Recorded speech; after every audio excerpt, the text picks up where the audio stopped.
Hello everyone, my name is Kushal Chauhan and I welcome you to the online classroom of Impact One। देखो बच्चों, आज हम class 12 की physics start करने वाले हैं।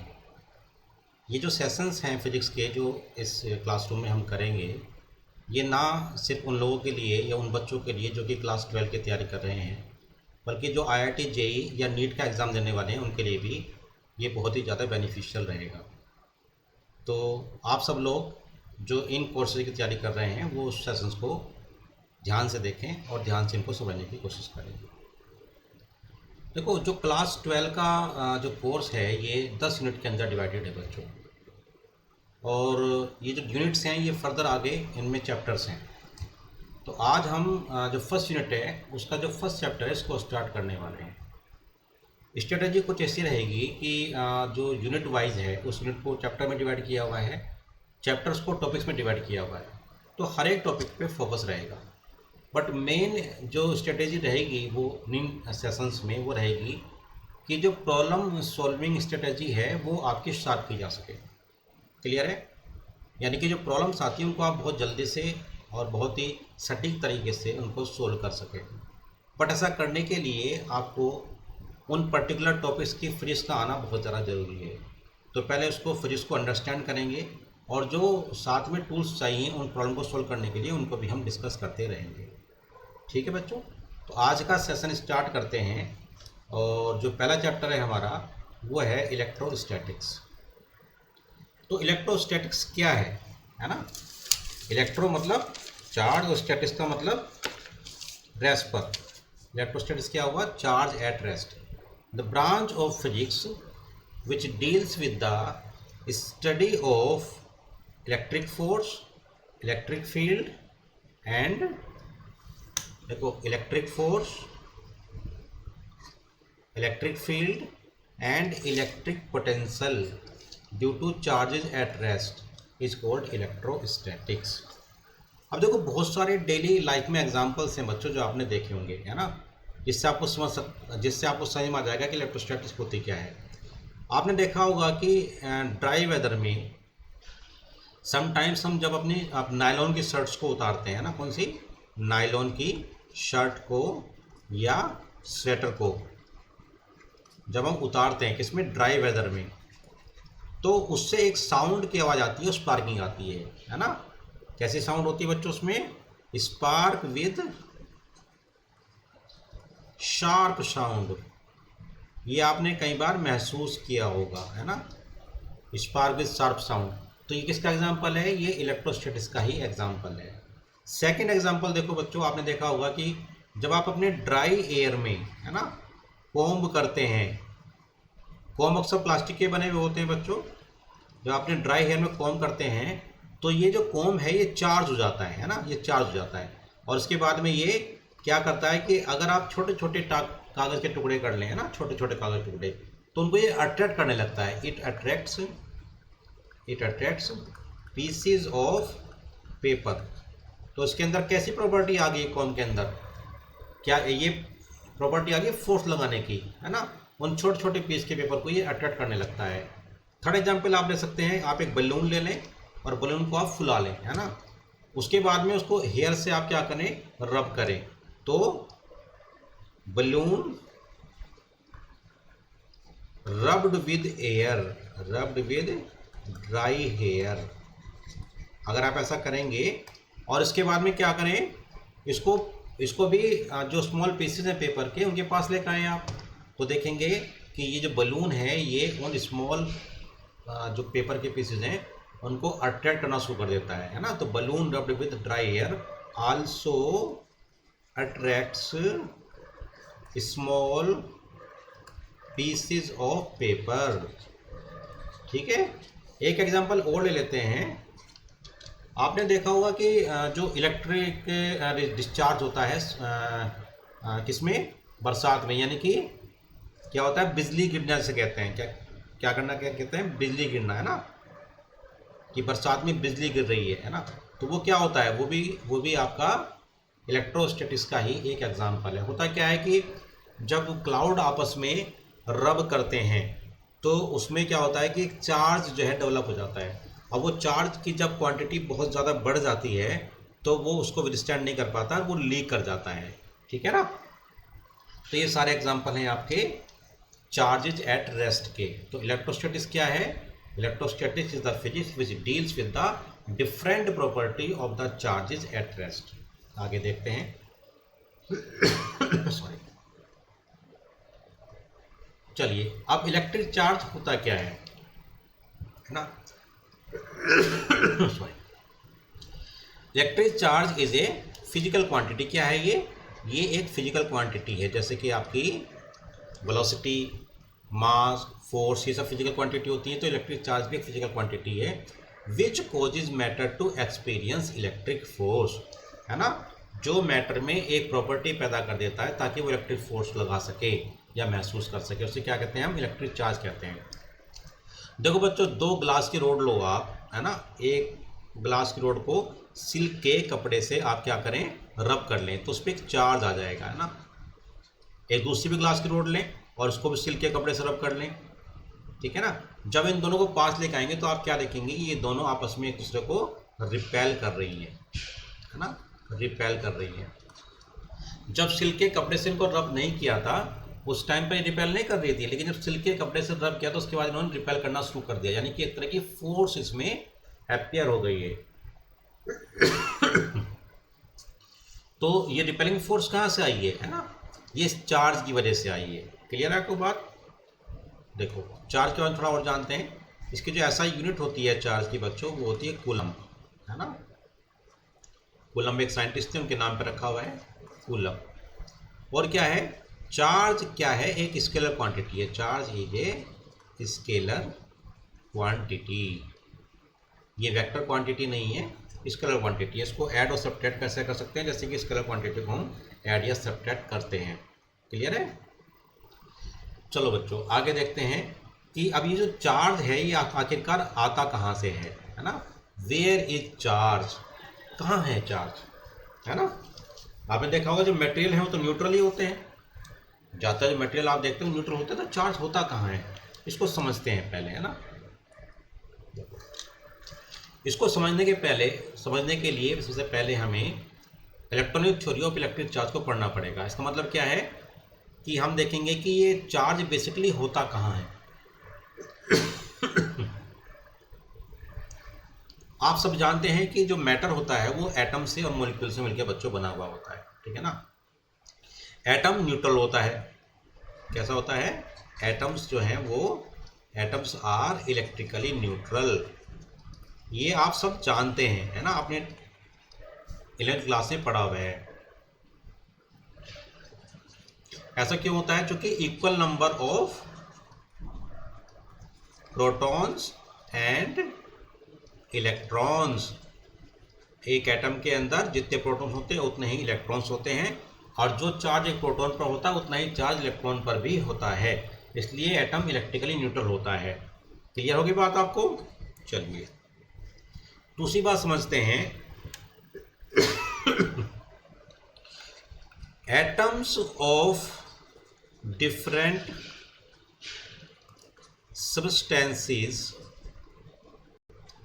है ना, अलग अलग सब्सटेंस जो एटम्स होते हैं, they hold, atoms of different substances hold electrons in their outer most orbit, है ना, विद डिफरेंट स्ट्रेंथ, है ना। अलग अलग मटेरियल के जो इलेक्ट्रॉन्स होते हैं वो अपने आउटर मोस्ट ऑर्बिट में इलेक्ट्रॉन्स को अलग अलग स्ट्रेंथ से होल्ड करके रखते हैं। सही हमारी बात? यानी कि जो हाइड्रोजन का जो एटम है वो जिस स्ट्रेंथ से इलेक्ट्रॉन का आउटर मोस्ट ऑर्बिट में होल्ड करता है, और अगर मैं दूसरा ले लूँ सोडियम का एक इलेक्ट्रॉन, है ना, सोडियम का, तो सोडियम का जो इलेक्ट्रॉन्स होगा वो उसको अलग स्ट्रेंथ से हेल्ड कर रहा होगा, ठीक है ना। तो atoms of different substances hold electrons in their outer most orbit with different strengths. अब क्या होगा बच्चों? अब देखो, तो एटम हो गया न्यूट्रल, एटम न्यूट्रल होता है, और जो इलेक्ट्रॉन्स होते हैं ये उसके चारों तरफ ऑर्बिट में चक्कर लगाते रहते हैं अलग अलग, और उसके न्यूक्लियस में होता है प्रोटॉन्स और न्यूट्रॉन्स। आप जानते हैं प्रोटॉन्स को न्यूक्लियस से निकालना बहुत ही मुश्किल काम है, क्योंकि वहाँ पर वो स्ट्रॉन्ग न्यूक्लियर फोर्स से बाइंड रहता है। ठीक है, तो होता क्या है देखो बच्चों, when two objects of different materials are rubbed together,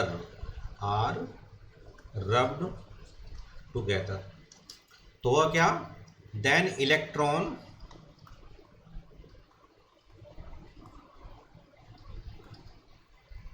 from one material will transfer to other material, कहीं ऐसे ऑब्जेक्ट कहीं, है ना, ऑब्जेक्ट की बात कर रहे हैं, वो अलग अलग मटेरियल का बना हुआ है। वन ऑब्जेक्ट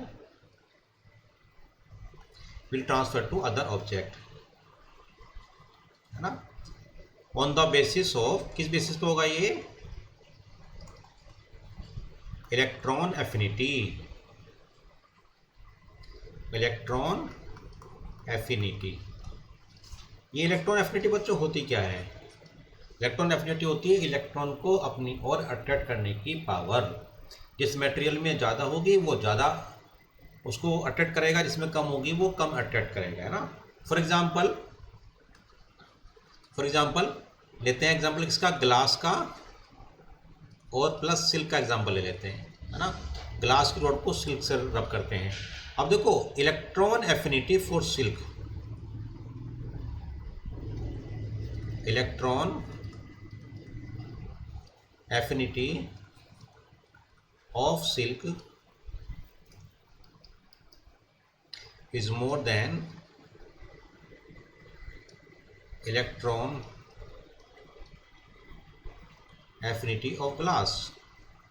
तो क्या होने वाला है कि जब ग्लास की रॉड को सिल्क के साथ रब करेंगे, तो चूंकि सिल्क की एफिनिटी ज़्यादा है इलेक्ट्रॉन की, तो सिल्क एक्सेप्ट करेगा इलेक्ट्रॉन ग्लास में से, ग्लास से इलेक्ट्रॉन रिमूव होकर सिल्क में चले जाएंगे।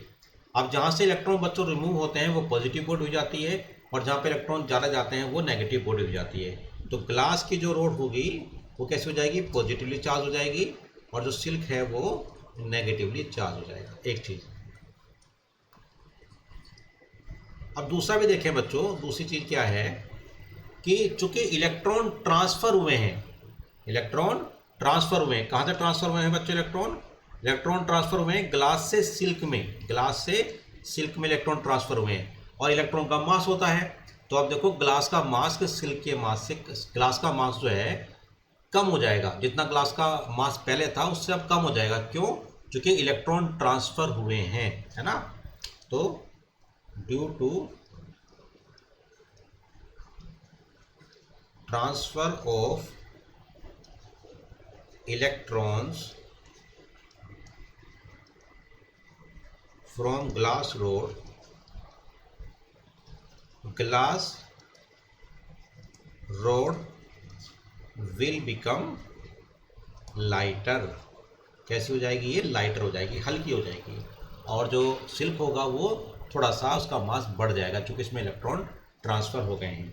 तो सही बात है बच्चों, चार्ज कहाँ पर है, चार्ज होता है एटम के अंदर, है ना, पॉजिटिव में भी और नेगेटिव फॉर्म में भी। पॉजिटिव चार्ज न्यूक्लियस के अंदर बाउंड होता है, उसको रिमूव नहीं करा जा सकता। इलेक्ट्रॉन्स जो होते हैं वो अलग अलग ऑर्बिट में रिवॉल्व करते हैं around nucleus. Outer most orbit के जो इलेक्ट्रॉन्स होते हैं वो लूजली बाउंड रहते हैं, है ना, तो उनको हम निकाल सकते हैं, उसको निकाला जा सकता है। कैसे निकाला जा सकता है, उनको थोड़ी सी एनर्जी देते हैं, एटम को थोड़ी एनर्जी देकर। एनर्जी हम कई तरह से दे सकते हैं, जैसे रब करके दे दें या हीट करके दे दें, and there are many different ways उनको एनर्जी देने के लिए। तो ऐसा करने से आउटर मोस्ट जो ऑर्बिट होता है उसमें जो इलेक्ट्रॉन्स होते हैं वो बाहर आ सकते हैं, है ना, बाहर आ जाएंगे।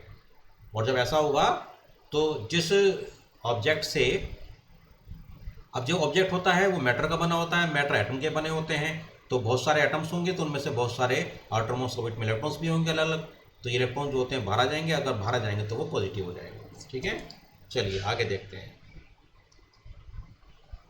अब बात आती है कि चार्ज तो हो गया है, लेकिन अब चार्ज जो है बॉडी को चार्ज कैसे करें, बॉडी किस तरह से चार्ज होती है। तो बॉडी किस तरह से चार्ज होती है उसको समझने से पहले हमको समझना पड़ेगा कि मटेरियल कितने टाइप के होते हैं। तो बच्चों, on the basis of flow of charge materials can be divided into conductors and insulators. अब पहले बात करते हैं बच्चों कंडक्टर की, किसकी, कंडक्टर की बात कर लेते हैं। तो कंडक्टर क्या होते हैं आप जानते हैं, कंडक्टर्स वो होते हैं जिनमें बहुत सारे फ्री इलेक्ट्रॉन्स होते हैं, large number of free electrons, large number of free electrons होते हैं। पहली चीज़, इनको हम क्या कहते हैं, कंडक्टर कहते हैं, large number of free electrons, है ना। दूसरा, अब क्या होगा कि large number of free electrons तो हो गए हैं इसके अंदर, ठीक है। इनको हम मोबाइल चार्ज भी कहते हैं, है ना।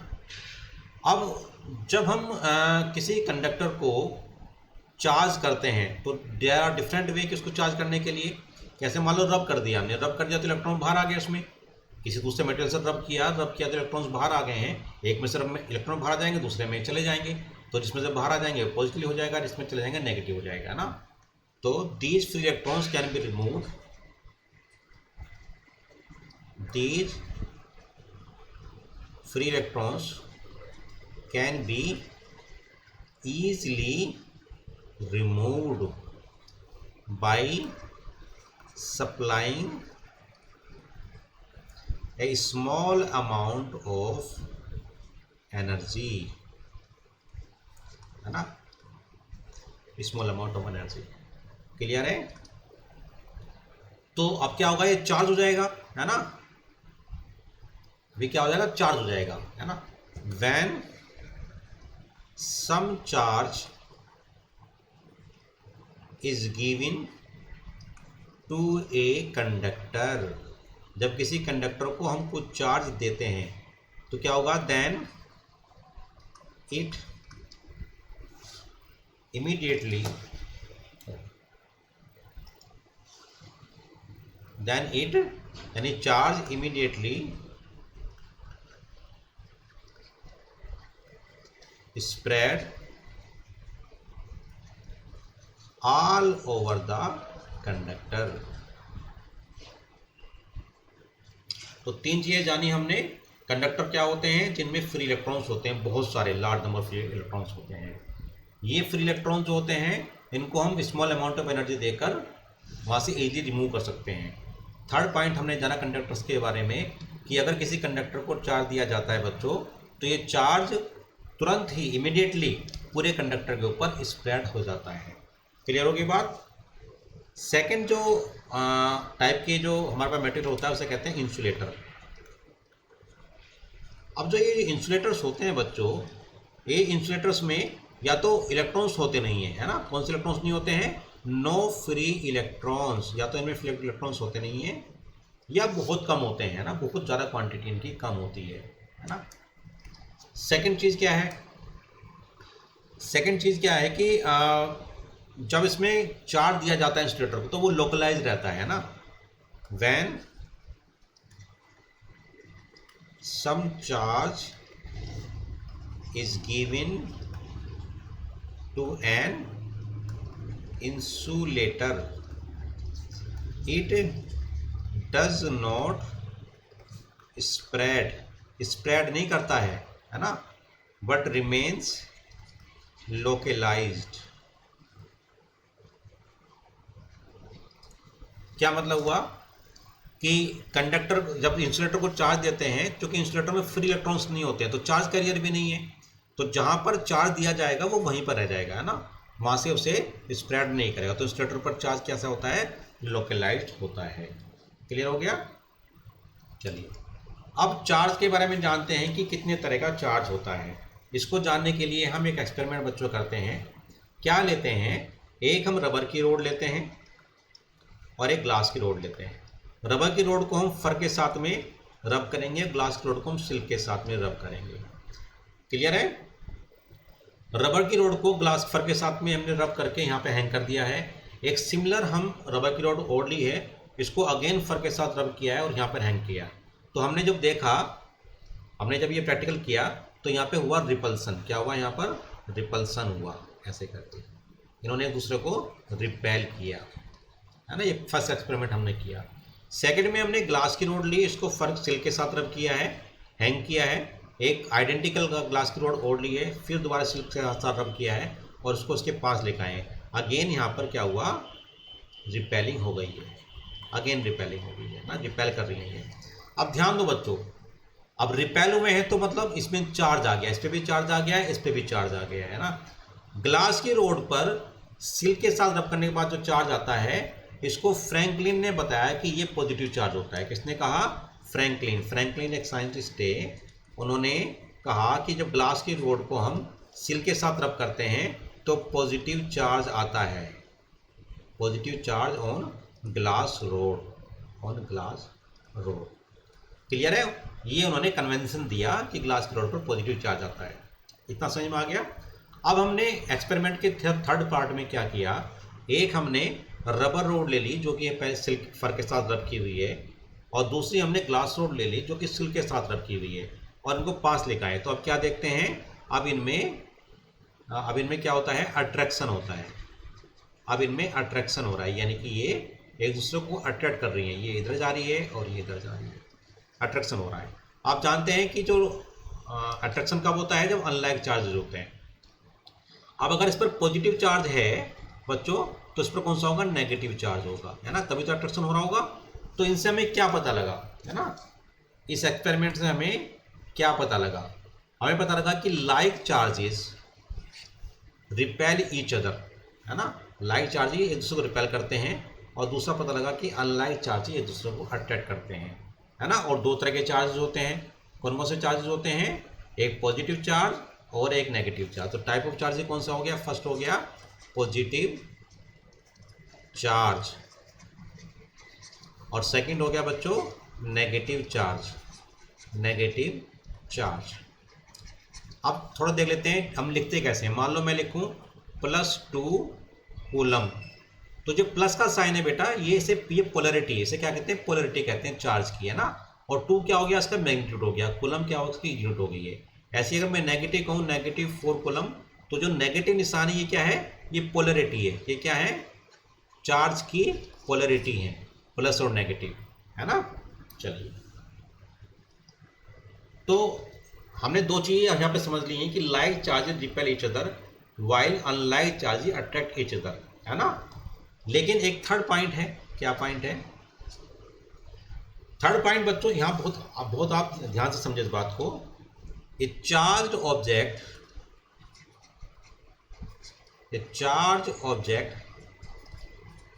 Can attract a neutral object. Charge object neutral object को अट्रैक्ट कर सकता है ना। अट्रैक्शन अभी तक कहाँ दिखाया मैंने आपको? अनलाइक चार्जेस में। लेकिन एक चार्ज ऑब्जेक्ट भी अनलाइक एक न्यूट्रल ऑब्जेक्ट को अट्रैक्ट कर सकता है। One thing more, a highly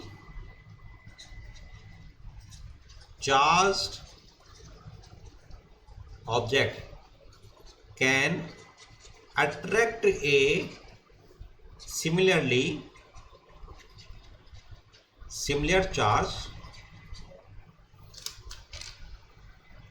similar charge object, है ना, which has less charge, which has very less charge।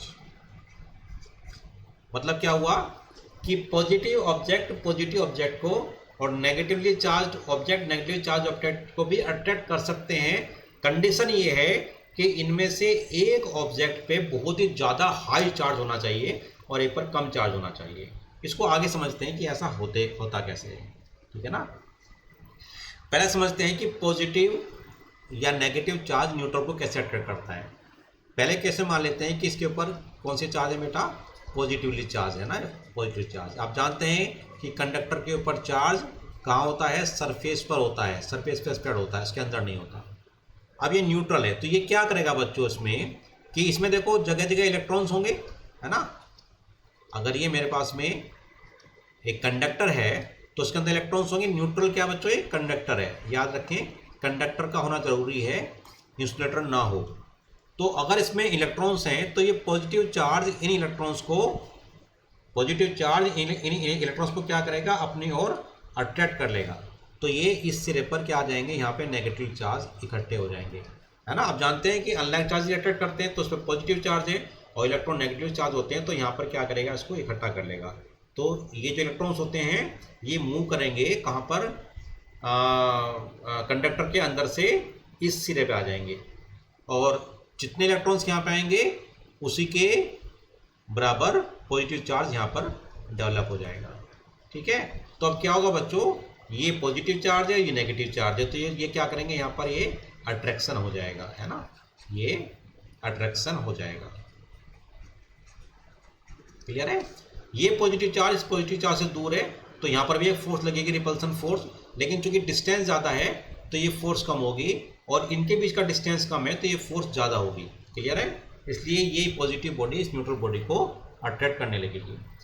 अब अगर यहाँ पर ये नेगेटिव चार्ज होता, कैसा होता, नेगेटिव चार्ज होता, तब तो क्या हो रहा था बच्चों, और ये न्यूट्रल होता तो ये नेगेटिव चार्ज इन इलेक्ट्रॉन को रिपेल कर देता। अब यहाँ पे नेगेटिव चार्ज, यहाँ पे क्या हो जाता है, इलेक्ट्रॉन्स आ जाते, तो ये सिरा नेगेटिव चार्ज हो जाता और जितने यहाँ पर इलेक्ट्रॉन होते हैं, जितना नेगेटिव चार्ज इधर डेवलप होता उतना ही यहाँ पर पॉजिटिव चार्ज डेवलप हो जाता। अब यहाँ पे नेगेटिव होता और यहाँ पर पॉजिटिव होता तो अभी भी अट्रैक्शन होता है। सही में आगे बात आपको, तो एक पॉजिटिव बॉडी एक न्यूट्रल बॉडी को अट्रैक्ट कर सकती है, तो ध्यान से इस बात को समझें। अब देखो, अब दो बॉडी लेते हैं हम, एक दोनों पॉजिटिव बॉडी मैंने ले ली है। ये कैसा है, ये लार्ज चार्ज है, कौन सा है, लार्ज चार्ज है। किसके कंपैरिजन में, इसके कंपैरिजन में लार्ज चार्ज हो गया है। सही मानी बच्चों बात। चलो, तो अब क्या होगा इस केस में, अब इसमें क्या होने वाला होगा, ये भी पॉजिटिव है ना, तो मान लेते हैं ये इसमें कम चार्ज है तो हम दिखा देते हैं कि ये दूर दूर पर चार्ज है, और ये हाईली चार्ज है तो इस पर बहुत ज़्यादा चार्ज होगा ना, इस पर बहुत ज़्यादा चार्ज होने वाला है। सही मानी बच्चों बात। तो अब ये चार्ज क्या करेंगे, अब ये जो हाईली चार्ज है क्या करने वाला है ना। अब ध्यान दो बच्चों, इसमें जो इसके सरफेस पर है पॉजिटिव चार्ज है, लेकिन इसके अंदर फ्री इलेक्ट्रॉन्स भी हैं, है ना, इसके अंदर फ्री इलेक्ट्रॉन्स भी हैं, और ये बॉडी है, बड़ी बॉडी है, तो जब बहुत सारे फ्री इसके इलेक्ट्रॉन्स होंगे, तो ये जो हाई चार्ज है ये इन फ्री इलेक्ट्रॉन्स को इस वाले सिरे पर इकट्ठा कर लेगा। कहाँ पर, यहाँ पर इस सिरे पर क्या आ जाएंगे, फ्री इलेक्ट्रॉन्स आ जाएंगे नियरेस्ट सरफेस पर। यहाँ पर बहुत सारे फ्री इलेक्ट्रॉन्स यहाँ पर ऐसे करके आ जाएंगे और यहाँ पे नेगेटिवली चार्ज हो जाएगा। जितने फ्री इलेक्ट्रॉन्स यहाँ पर आएंगे इतने यहाँ पर ये पॉजिटिव चार्ज भी डेवलप हो जाएगा इधर यहाँ पर। ठीक है, अब देखो ये जो स्मॉल चार्ज है इस पर जो पॉजिटिव चार्ज है बहुत कम होगा as compare to this electron जो यहाँ पर एक्यूमुलेट हो जाएंगे, है ना। अगर ये बॉडी बहुत ज़्यादा बड़ी हुई, है ना, ये बॉडी, ये भी लार्ज बॉडी हो और ये भी लार्ज बॉडी हो, साथ में इस पर लार्ज चार्ज भी हो, चार्ज बहुत ज़्यादा हो। अब अगर ये लार्ज बॉडी होंगी तो होगा क्या, इसके अंदर फ्री इलेक्ट्रॉन्स बहुत सारे होंगे, और ये चूंकि इस पर लार्ज चार्ज है तो ये लार्ज चार्ज इन बहुत सारे फ्री इलेक्ट्रॉन्स को अपनी ओर अट्रैक्ट कर लेगा। क्लियर हो गई बात। तो यहाँ पर ये नेगेटिवली चार्ज हो गया, किस वजह से, जो इस लार्ज चार्ज ने अट्रैक्ट किया और यहाँ पॉजिटिव चार्ज हो गया। जो पहले से बच्चों चार्ज था वो कम चार्ज था, पॉजिटिव। तो अब देखो दो तरह की फोर्सेज लग रही है यहाँ पर, एक रिपल्सिव फोर्स लग रही है, वो किस वजह से लग रही है, इन चार्ज की वजह से जो इस पर पहले से चार्ज था, और दूसरी अट्रैक्टिव फोर्स लग रही है उन इलेक्ट्रॉन्स की वजह से जो यहाँ पे एक्यूमुलेट हो गए हैं। अब चूंकि इलेक्ट्रॉन ज़्यादा एक्यूमुलेट हुए हैं, इनकी क्वांटिटी ज़्यादा है, ये चार्ज ज़्यादा है, तो ये फोर्स ज़्यादा लगेगी, यानी जो अट्रैक्टिव फोर्स होगी वो ज़्यादा होगी, अट्रैक्टिव फोर्स, है ना, ज़्यादा होगी। कौन से, रिपल्सिव फोर्स से, इस केस में रिपल्सिव फोर्स से ज़्यादा हो जाएगी। तो अट्रैक्टिव फोर्स की ज़्यादा होगी रिपल्सिव फोर्स से, तो नेट फोर्स कौन सी होगी, है ना, नेट फोर्स जो आप देखेंगे वो कौन सी हो जाएगी, अट्रैक्टिव फोर्स हो जाएगी। ध्यान रखना बच्चों, इन बॉडी का लार्ज होना जरूरी है, क्योंकि अगर बॉडी छोटी होगी, स्मॉल होगी, तो जो नंबर ऑफ फ्री इलेक्ट्रॉन्स होंगे उसमें कम होंगे, है ना। सही हमारी बात। चलिए आगे बढ़ते हैं। अब देखो बच्चों, तो मान लो मेरे पास में एक अननोन ऑब्जेक्ट है। अननोन ऑब्जेक्ट का मतलब क्या है कि मुझे अब नहीं पता इसके ऊपर चार्ज है या नहीं है, और मुझे कहा गया कि बताएं इसके ऊपर चार्ज है या नहीं है। तो मैंने क्या किया, अब मैं इसको जो चार्ज की प्रॉपर्टी है अट्रैक्ट करने की और रिपेल करने की, उसका यूज करके देखूंगा कि इस पर चार्ज है या नहीं है। पहले केस में हमने एक पॉजिटिव चार्ज बॉडी को हम लेकर आए अननोन के पास। अभी आपने समझा है, देखा है कि पॉजिटिव चार्ज न्यूट्रल बॉडी को भी अट्रैक्ट कर लेता है, याद रखना है ना। पॉजिटिव चार्ज नेगेटिव को भी अट्रैक्ट करेगा, पॉजिटिव न्यूट्रल को भी अट्रैक्ट करेगा। लिख लेते हैं यहाँ पर पॉजिटिव नेगेटिव क्या अट्रैक्शन होगा, अट्रैक्शन पॉजिटिव न्यूट्रल अट्रैक्शन है ना, पॉजिटिव पॉजिटिव रिपल्सन, इसको याद रखेंगे। और नेगेटिव नेगेटिव आल्सो रिपल्सन है ना। इनका ध्यान रख के हम यहाँ पे इसको चेक करेंगे। पहले मैं एक पॉजिटिव चार्ज बॉडी लेकर आया यहाँ पर है ना, और जब पॉजिटिव चार्ज बॉडी लेकर आया, मान लेते हैं कि इस पॉजिटिव चार्ज बॉडी ने इसको अट्रैक्ट किया। क्या किया? अट्रैक्ट किया। तो पहला केस कौन सा बना कि ये अट्रैक्ट हो गई है। अगर ये अट्रैक्ट हुई है, अगर ये बॉडी अट्रैक्ट हुई है तो उस पर क्या हो सकता है? अननोन पर चार्ज ऑन अननोन, अननोन पर जो चार्ज है इसकी बात कर रहे हैं है ना, अननोन पर जो चार्ज है हम इसकी बात कर रहे हैं। अगर अट्रैक्शन हो रहा है तो अननोन पर चार्ज कैसे हो सकता है? तो नेगेटिव चार्ज हो सकता है या न्यूट्रल हो सकती है, दोनों में से कुछ भी हो सकता है, या तो नेगेटिव चार्ज हो सकता है या न्यूट्रल हो सकता है। सेकंड केस है रिपल्सन, रिपल्सन। अब अगर रिपल्सन बच्चों हो रहा होगा तो इसका मतलब क्या है कि यहाँ पर क्या होगा, अगर ये पॉजिटिव है तो ये पॉजिटिव चार्ज बॉडी ही होगी। क्योंकि रिपल्सन किस केस में हो सकता है? जब लाइक चार्जेज हैं है ना। देखो लाइक चार्ज में रिपल्सन हो सकता है कि अगर ये पॉजिटिव है तो ये पॉजिटिव होगी है ना। अब अगर मान लो ये नेगेटिव बॉडी है, अगर ये नेगेटिव बॉडी है तो पॉजिटिव के आने से ये अट्रैक्ट करेगी, तो उसी वो ये वाला केस बन गया। अगर न्यूट्रल बॉडी है तो पॉजिटिव के आने से भी अट्रैक्ट करेगी, तब भी ये वाला केस बन गया। लेकिन अगर ये रिपेल कर रही है तो श्योर शॉर्ट में कह सकता हूं कि ये पॉजिटिव बॉडी है। तो हम क्या क्या कह सकते हैं? हम कह सकते हैं कि repulsion, repulsion is sure test of electrification. कोई बॉडी इलेक्ट्रीफाइड है या नहीं है, उस पर चार्ज है या नहीं है, तो इसका जो श्योर टेस्ट है, 100% गारंटेड टेस्ट है, वो है रिपल्सन। अगर रिपल्सन हो रहा होगा तो वो चार्ज है, और अगर रिपल्सन नहीं हो रहा होगा तो वो चार्ज हो भी सकती है और चार्ज नहीं भी हो सकती है। क्लियर होगी बात? चलिए आगे बढ़ते हैं। अब बच्चों चार्ज की बात हो गई है ना। अब बात करते हैं कि किसी बॉडी के ऊपर और क्या तरीके हैं ये टेस्ट करने की कि चार्ज है या नहीं है ना। तो एक डिवाइस है बच्चों, इसको कहते हैं इलेक्ट्रोस्कोप है ना। It is use to detect and it is use to detect the presence and nature of electric charge on a body. ये क्या करता है? किसी बॉडी के ऊपर चार्ज है या नहीं ये बता सकता है, और उसकी क्या नेचर है ये भी बता सकता है, ठीक है नहीं। तो पहला जो पोर्शन है वो है डिटेक्ट। क्या? डिटेक्ट। तो कैसे डिटेक्ट करता है देखते हैं। अब इसकी बड़ा सिंपल सा डायग्राम में आप देख रहे हैं कि एक बोतल है ग्लास की, इसके अंदर एक यहाँ पर इंसुलेटर प्लग लगाया हुआ है ना। कलर चेंज कर लेते हैं पेन का ताकि दिख जाए आपको। एक यहाँ पर ये इंसुलेटर प्लग लगाया हुआ है, ये वाला है ना, ये इंसुलेटर प्लग है, इंसुलेटर प्लग है। इसके अंदर एक मेटेलिक रोड हमने डाली हुई है और एक ब्रास की डिस्क यहाँ पे लगा रखी है। मान लेते हैं ये भी ब्रास की डिस्क है, रोड भी ब्रास की है। इस ब्रास की रोड के एंड पर गोल्ड लीव्स लगा रखी हैं है ना। सिल्वर फॉइल भी लगाई जा सकती है। गोल्ड लीव लगा, लीव क्यों कह रहे हैं? क्योंकि हमने इसको पत्ती की तरह मोड़ दिया ऐसे करके है ना, तो 2 लीव बन गई है। क्लियर होगी बात? चलिए तो अब टेस्ट करते हैं। अब मान लो सबसे पहले क्या करते हैं, एक हम यहाँ पे रोड ले आते हैं है ना, और टच कराते हैं इसको, और मान लेते हैं कि इस रोड के ऊपर पॉजिटिव चार्ज है। तो अगर ये पॉजिटिव चार्ज होगा तो यहाँ पे कांटेक्ट में आने के बाद में ट्रांसफर हो गया होगा कंडक्टर में, क्योंकि ये भी कंडक्टर है, ये भी कंडक्टर है, ये भी कंडक्टर है और ये भी कंडक्टर है। तो ये पॉजिटिव चार्ज यहाँ से कंडक्ट करता हुआ कहाँ गया होगा? गोल्ड लीव्स पर आ गया होगा। अब ये गोल्ड लीव्स 2 हिस्सों में डिवाइडेड है, 2 पत्तियाँ हैं यहाँ पे देखो। तो इस पर ये भी पॉजिटिव चार्ज हो जाएगी, पॉजिटिव चार्ज हो जाएगी, तो ये एक दूसरे को रिपेल करेंगी है ना, रिपेल करने लगेगी। ठीक हो गई है। तो अब मान लो मेरे पास में मैं यहाँ पे एक ग्लास रोड लेकर आया हूँ और मुझे चार्ज पता नहीं था है ना, नहीं चार्ज नहीं पता था। तो इस पर पॉजिटिव चार्ज भी हो सकता है, नेगेटिव चार्ज भी हो सकता है। अगर पॉजिटिव चार्ज होगा ये तब भी रिपेल करेगी, और अगर नेगेटिव चार्ज होगा तो ये नेगेटिव चार्ज यहाँ से क्या होगा, इसमें ट्रांसफर हो जाएगा, ये दोनों नेगेटिव हो जाएंगी तो अब भी रिपेल करेंगी। इसका मतलब क्या हुआ कि अगर चार्ज होगा बॉडी पर, अगर चार्ज होगा तो gold leaves will repel each other, है ना, विल रिपेल ईच अदर, एक दूसरे को रिपेल करेंगे। जितना ज़्यादा चार्ज होगा बच्चों उतना ज़्यादा रिपेल करेंगे। आपने देखा यहाँ पे मेटल फॉयल लगा रखी है, इसको अर्थ किया हुआ है। इसका सिर्फ रीजन इतना है कि ये जो गोल्ड लीव का जो जब रिपेल करें तो इनका डिस्टेंस बढ़ जाए। ऐसा क्यों होगा?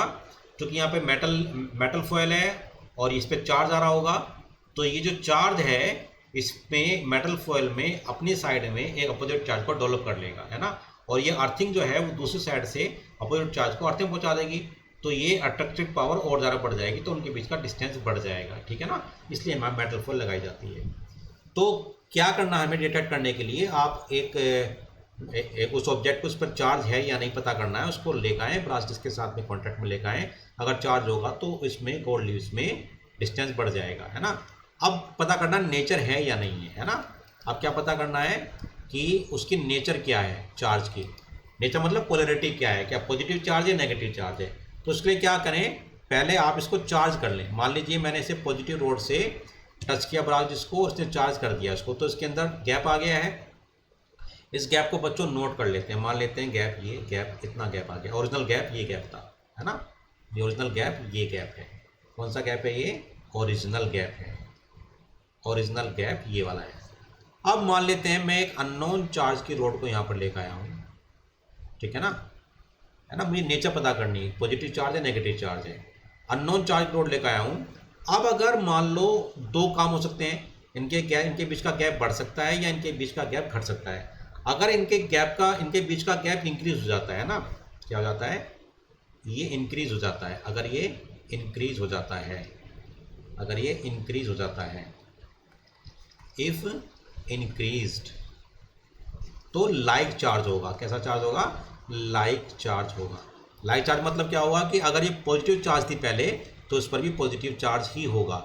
ऐसा क्यों हुआ होगा? क्योंकि इस पर अगर पॉजिटिव चार्ज होगा तो ये चार्ज यहाँ पे और आएगा और उसमें ज़्यादा गैप पैदा कर देगा। और अगर डिक्रीज हो जाता है, अगर ये डिक्रीज हो जाता है पहले से गैप, तो क्या होगा बच्चों, ये उस केस में यहाँ पर अपोजिट चार्ज होगा। ठीक हो गया? क्योंकि ऐसा क्यों होगा? अगर इस पर सपोज करो ये पॉजिटिव चार्ज थी पहले लीव और अब हमने इसको नेगेटिव चार्ज दिया है, तो ये नेगेटिव चार्ज उसमें आएगा, ये पहले वाले चार्ज को बैलेंस करेगा, है ना, बैलेंस करेगा, तो ये चार्ज कम हो जाएगा, यहाँ पर कम हो जाएगा, तो बीच का अट्रैक्टिव पावर भी कम हो जाएगी, तो उनके बीच का गैप घट जाएगा। तो electroscope is a device which can be use to detect and also to check the polarity of the charge. Clear है बच्चों? चलिए, तो आज हम इसको लेक्चर को यहीं पर समाप्त करते हैं। बेसिक हमने आज देखा चार्ज के बारे में। नेक्स्ट लेक्चर में हम इससे आगे की चीज़ें पढ़ेंगे और जो क्वेश्चन हैं उनको देखेंगे, है ना। आप इन सेशंस को ध्यान से देखिए, नोट्स बनाइए, है ना, और अपने दोस्तों के साथ में शेयर करें। इस चैनल को बच्चों आप सब्सक्राइब करें और लाइक करें, ठीक है ना। Till then